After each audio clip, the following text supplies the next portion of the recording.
Right, tomorrow night, 8 PM UK time, Chelsea take on more Brazilian opposition, this time in Fluminense when we meet at the MetLife Stadium in New Jersey at the home of the New York Jets. Funnily enough, this is the exact same stadium that the final for the FIFA World Cup next summer will be held in. And what with us doing so well in the Club World Cup, qualifying for Champions League football, winning the Conference League, probably going to go on to win the Club World Cup, I wouldn't put it past us ending up in that final either, to be completely honest with you. In all seriousness, Fluminense, if I'm pronouncing it right, are a serious side. And that is not because of the 4 Brazilian league titles that they have won or the numerous amount of silverware they have to their name as a club. It's not because they have outperformed their Brazilian compatriots so far in this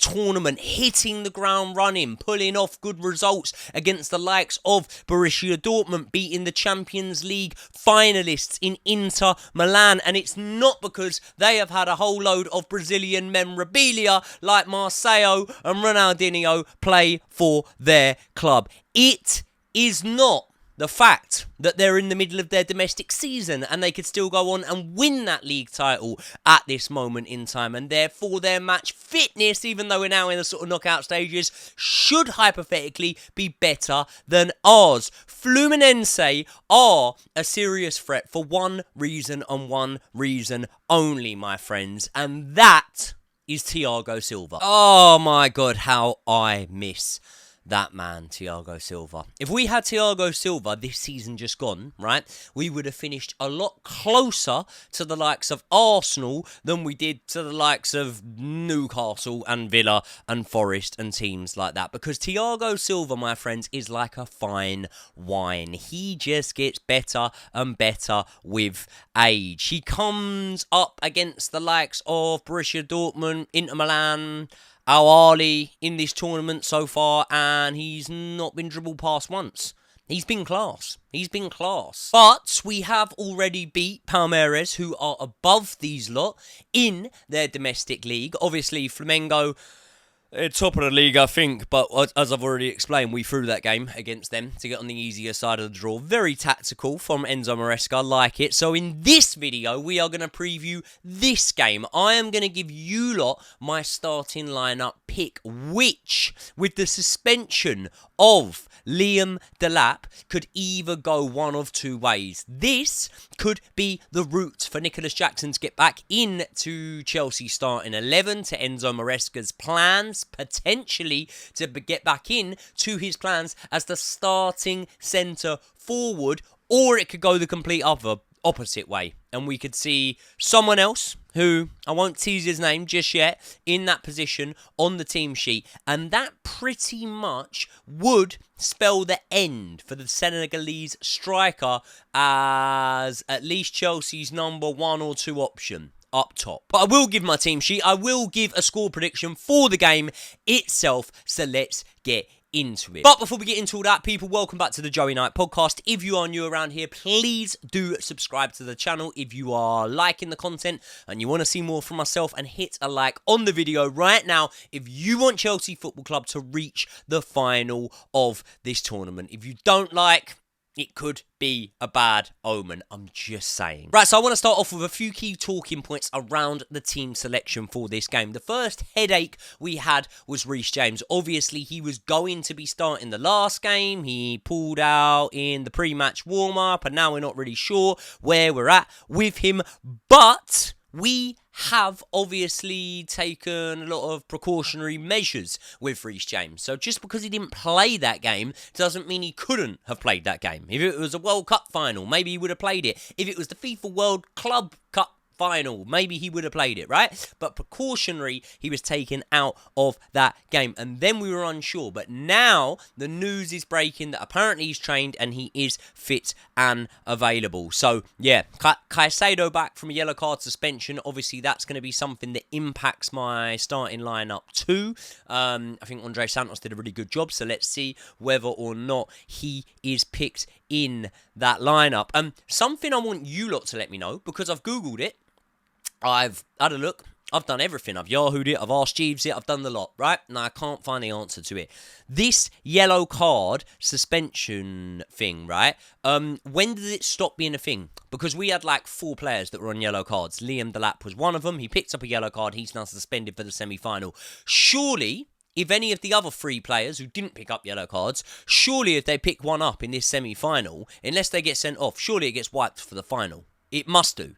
It absolutely must do. Because I'll be honest with you, right? If the yellows don't get wiped, then that for me is a stain on this tournament. And it really is one of the only stains really on this tournament. I think it's been brilliant, and I'm not just saying it because Chelsea are in it. And yes, I'd be less interested if Chelsea weren't in it, but there's been some good matches, and there's been top-tier opposition facing off against each other. And when you look at the starting lineups in those games, they haven't been games where those oppositions have gone weaker like they might do in a pre-season game, or have made 10 changes at half-times or anything like that. This has been a good level of tournament, and the only thing that I would say going against it has been the standard of refereeing in some circumstances. Now, in major decisions that have led to teams winning, losing and drawing games, I actually don't think the referees have been too bad. But I don't think that you can enter however many teams into a tournament and tell them, look, we want to see your star name players. We want to see you really trying to win this tournament. And to incentivize you, we are going to put up big cash injections into the tournament for each round that you progress, right? I don't think you can do that and then go pre-season style of reffing, because that's what this is. Every yellow card that Chelsea have picked up so far, 70% of them would not be given in Premier League games. 70% of them would not be given in Premier League games. And that's the only slight stain on this tournament. So I'm hoping that if any of our boys that are on these yellow card bans are about to get them, pick up a yellow card in this semi-final, it just gets wiped for the final, because that's exactly what it should do. You want to put on a showcase like this. I understand that, you know, you need to... What's the word? I don't know. You need to referee games, all right? I understand that. But at the same time, it's a showcase. You want your best players available. Ultimately, there's no point crying over spilt milk. I think that regardless of yellow card suspensions and whatnot, we have got strong enough players to reach the final. One more thing that we'll debate over a little bit here is probably the centre-back pairing. Because when we look at the centre-back pairing with the starting lineups, you know, one player is nailed on, I would say. And then the other of the pairing is somewhat of a... You know, there's a selection. There's a dilemma. You could even say there's a toss-up. Eh? How about that? Let's just get on with it. Here is the lineup that you can see on screen right now. Robert Sanchez starting off in goal. Reece James, I'm going to take the gamble on him. He's saying he's fit. I'm up for it. Trevor Chalobah. I could have just as happily started tossing Adarabioyo. I think he's been brilliant. I think he probably offers us more of a goal threat. But Trevor Chalobah is a man that has shown that on the big occasions, he can very much be relied upon. Levi Colwell stepping up time in, time out at the moment. He's another one that I think we can rely upon, as we can with Cucurella. How nice does it feel now, after a couple of seasons of up and downs, to be able to just name a whole backline, and apart from the goalkeeper, who actually of recent has been more reliable, we can go, right, we rely on all of those boys. And then you look in front, and you go, Caicedo and Enzo, I can rely on both of them. Do you know what I mean? So this team's really now starting to form. It's starting to come together. But Caicedo, Enzo, brilliant job by Andre Santos in the last game. But Caicedo and Enzo are obviously going to walk into that pivot with Cole Palmer playing in the 10 in front of them. Pedro Neto on the right-hand side. I'm going to go with Nicholas Jackson through the middle, but I'm also going to go with João Pedro. I'm going to have João Pedro over on that left wing. Now, Nkunku has been playing quite well on that left wing. But I would rather see João Pedro in with the new and out with the old, basically, is what I'm trying to get here. Now, João Pedro could have started through the middle, couldn't he? Instead of Nicholas Jackson. And we could have had Nkunku over there, or we could have had Noni Madueke over there, for example. But he's not. He's starting on the left wing here for me. In the actual game, maybe something very different will happen. But for me, he's starting on the left wing. Now, there's someone we need to go to, and that is Noni Madueke. Now, Noni Madueke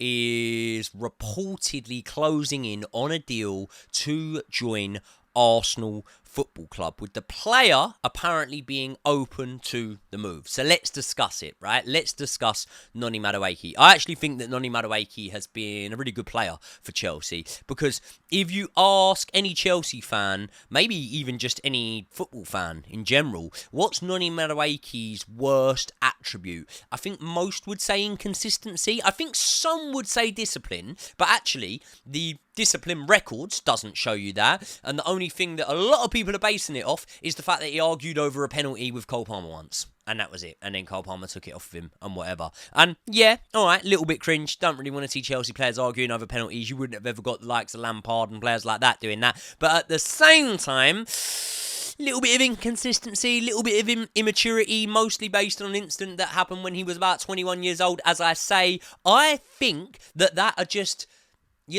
attributes you would label young men with, let alone footballers. You know what I mean? So I don't think that that's all that serious and all that much to be concerned about. And whenever I've seen Noni Madueke's name on a Chelsea team sheet, I've never been disappointed.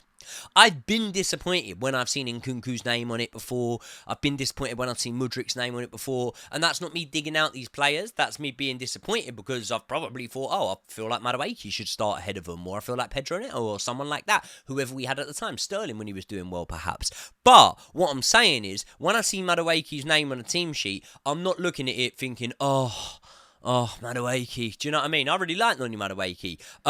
However, he is behind Pedro Neto now in terms of our best all-out winger at the club. And I'm kind of trying to not include Cole Palmer in that mix when I say our best all-out winger. I'm just trying to say wingers, right? So you'd include, obviously, the players that are on our books like Raheem Sterling, but I'm not going to go into them. I'm more talking Tyreek George. I'm more talking Mykhailo Mudryk, who's now suspended, so isn't even with us. João Pedro, who may or may not play as a winger. Nkunku, who's been playing on the left wing and actually doing quite well as of recent. I've got to call it for what it is. He's done all right, but at the same time, probably not his most natural position. We haven't got that many. So Noni Madueke to be a, second place medal, it's not like he's done anything amazing. But what I will say is, with the likes of Gittins coming in, with the likes of Esteval coming in, look how good he's been. João Pedro, who could play on the left wing, I've put him in there on my team sheet there.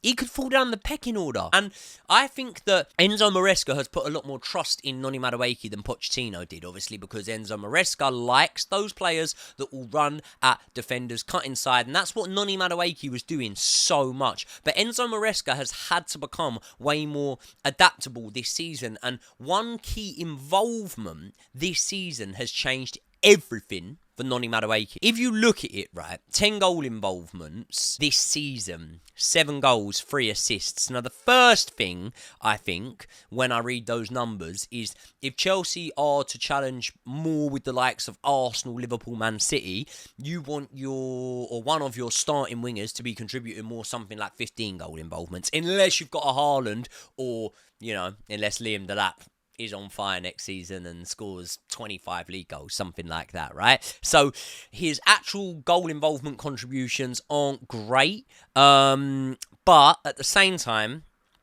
I don't know, they're not bad. I was having a little look and comparing Noni Madueke's numbers earlier on. Now, if you look at Anthony Gordon, right, who's a year older than Noni Madueke, he contributed 21 goal involvements in 35 appearances the season before last, when he was Noni Madueke's age, and he was playing for a Newcastle side that finished in the same place as Chelsea finished this season, on around the same amount of points. And obviously, when it comes to the England team and whatnot, they may be two players that are rivaled as sort of wide men on the wing. So as much as I'm happy with Noni Madueke, I don't think he's a world beater just yet, and I don't hold my hopes on him becoming one next season. And not every single team needs to be filled with world beaters. Some just need really good, capable players who are willing to put a shift in, and this really moves me on to the other reason why I believe that Noni Madueke could be sold to Arsenal, and that's because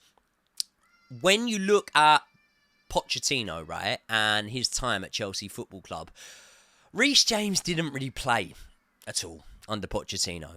And Enzo Maresca has found himself in a situation where actually Reece James is now playing. Reece James has been fit for 7 months. I'm not saying he hasn't missed an odd game here and there, but again, it's always down to precaution, because when he's missed that odd game, he's been back in either the starting lineup or on the bench for the next game. So for 7 months now, Reece James has not had a hamstring injury. He's not been ruled out for games, and that's the longest he's gone in 3 or 4 years where that has been the case. And with Reece James, right, the Reece James of 2025 is not the Reece James of 2020, and that Reece James was breaking down all the time. And now Reece James has a slightly different role. He can still contribute, he can still chip in attacking wise, but it is slightly different. And one thing that he needs is he doesn't need to be carried in any way, shape or form, but he does need to be covered. Pedro Neto's the man that's going to cover you better.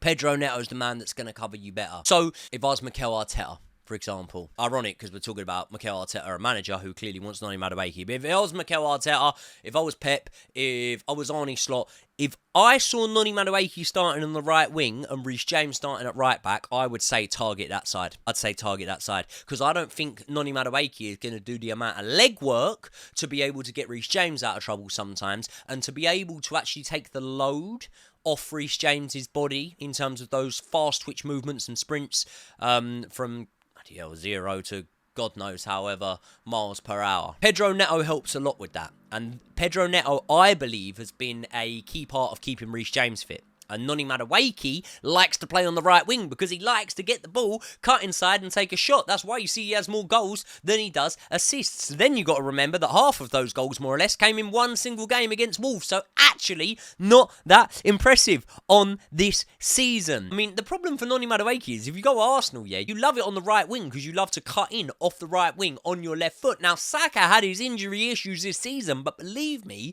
you're not going to get in ahead of Saka. So then you look over at the left wing and you go, is Noni Madueke a more proven Premier League player than Martinelli? That's a question. Is he? Is he? I don't think he is. Could he get in ahead of Martinelli? Yes, he could. But he's not more proven. He's not more proven. And when I look at Noni Madueke, if he's going to play on the left wing, he's going to need to provide more assists. 67 Premier League appearances, bearing in mind, I think 20 of those he was substituted on in. So, what's that? 47 starts, something like that, right? 7 assists. 7 assists in 47 starts, 67 appearances in total. Jacob Murphy got 12 assists just this season in 31 starts. Just 4 more starts than Noni Madueke got, right?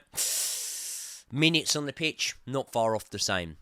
Anton Robinson from left back, he got more assists than Noni Madueke this season. Brilliant player though, to be fair. Savinho, he came in January and he got more assists than Noni Madueke. And Maresca was asked on it and he said, Noni has been a very important player for us, but my message to the players and to the club is that I want just players that are happy to be with us. The ones that are not happy, they are free to go. Noni's been very good in this season. So, although nothing concrete has been said there by Enzo Maresca, I'm going to take the opportunity to read between the lines and to tell you that he's basically saying to Noni Madueke, if you don't want to fight for your spot in this team and you don't believe that you are able to nail down your spot in this team, then you can go. You can leave. You can leave. And do you know what? There's a part of me that just thinks like, do it then, really. And I feel really bad saying that because I love Noni Madueke, but Maresca's starting to change things at Chelsea, and those changes, whether they are personnel, tactical, whether they're formation based, when they happen, and they will happen by the way, my opinion is that there'll be ruthless changes. And you'll already see it, right? So, like, dropping Nicholas Jackson for Liam Delap. I predict that's going to happen. I think that's quite a ruthless change. You're dropping your guy who's been your striker for 2 seasons, and you're dropping him for Liam Delap. You lot will tell me it's not a ruthless change, because you'll say, no, to progress to the next level and whatnot. I understand that. But I'm saying on a personal level, this guy, you know, trains, eats, and travels with the players. He knows them on a personal level. It's quite a ruthless change, right? So I don't think that Enzo Maresca is going to be the most forgiving or sentimental manager. I do believe he has a ruthless streak. And if he sees an opportunity to level up, I think he will take that. So I personally do believe that regardless of where he plays, right, for a man who only turned 18 in April, in Esteval Willian, I think that the large majority of the Stamford Bridge faithful would be more excited to see his name on the team sheet than they would Noni Madueke's next season. And that then tells me, is it that much of a risk to sell him? If you've got Jamie Gittins coming in, if you've got Esteval coming in, João Pedro who've already signed, is it as much of a risk? I don't know. I think it's always a risk to sell young players, but sometimes it can be a calculated one and a good one. And when I look at Chelsea, and it's not selling players to Arsenal, but when players are willing to go to Arsenal, I just kind of think, oh, fuck off then. Do you know what I mean? Sterling, Jorginho, Kai Havertz. Do one. You know what I mean? You want to go Arsenal? Go Arsenal. I'd love to keep Noni, but I'm hardly going to be crying into my fucking cereal if he leaves, am I? Do you know what I mean? Like, it is what it is. The bigger picture doesn't really rely on Noni Madueke, if you ask me. And if the team functions better in his absence, then I'm only really bothered about that. The team functioning better and therefore getting better results. So, look, I'd love to find a solution to it. I'd like Noni Madueke to stay. I like Noni Madueke as a player, and I think he's been a good servant to Chelsea Football Club. However, if he does leave, as I say, I ain't going to cry about it. We'll crack on. We'll move on. And I don't write off the possibility of us levelling up. In fact, I think we will level up, even in the circumstance that we don't have Noni Madueke. Anyway, I had to cover it because it could have progressed before tomorrow. I didn't want to make a separate video, but there you go. As for tomorrow's game, I'm not going to give you a prediction. I'm the oracle now, so I'm just going to tell you what's going to happen. It is going to be a little bit tighter, right? Chelsea will win this one 1-0. I think the goal will come in the second half. I think around the hour mark. And I think that João Pedro will actually open his account. So go and stick your life savings on that one. And I will see you all in the next one.